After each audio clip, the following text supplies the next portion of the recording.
ছোট একটা ছেলে শুধু একবার রেসের দিকে তাকালো আর 1 সেকেন্ডেই বুঝে ফেলল গাড়ির ইঞ্জিন ওভারলোড। সে ড্রাইভারকে বলল, স্পিড কমান, না হলে হারবেন। ড্রাইভার হাসল, গ্যাস চাপল। পরের মুহূর্তেই গাড়ি বন্ধ। নতুন রেস শুরু হতে যাচ্ছে। সবাই চিন্তিত। ছেলেটা চুপচাপ গাড়িতে হাত রাখল। হঠাৎই যেন পুরো মেশিন তার মাথায় ঢুকে গেল। সে বলল, 10 মিনিট দিন, ঠিক করে দিচ্ছি। কারণ সে সাধারণ বাচ্চা না, সে আগের জীবনের লেজেন্ড রেসার। দ্বিতীয় সুযোগ নিয়ে ফিরে এসেছে। 5 মিনিট পর সে বের হয়ে বলল, গাড়ি শুধু ঠিক না, ইঞ্জিন আপগ্রেড। রেস শুরু। গাড়ি এত ফাস্ট যে কন্ট্রোলই কঠিন। 1 ল্যাপ পিছিয়ে তারা। ড্রাইভার ভয় পাচ্ছে, কিন্তু ছেলেটা শান্ত। আমার মতো চালান। 1 নিখুঁত ড্রিফট। স্টেডিয়াম স্তব্ধ। ধনী প্রতিদ্বন্দ্বী হেসে বলল, ওরা জিততে পারবে না।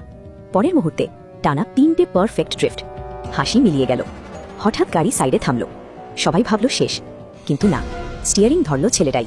3 মিনিট পিছিয়ে, কিন্তু সে একের পর এক গাড়ি ওভারটেক করছে। এখন সে দ্বিতীয় স্থানে। শেষ বাঁক সামনে। সবাই বলছে ব্রেক করো। ছেলেটা শুধু বলল, ওভারটেক হবে, শেষ টার্নিং। তারপর সে চাল দিল।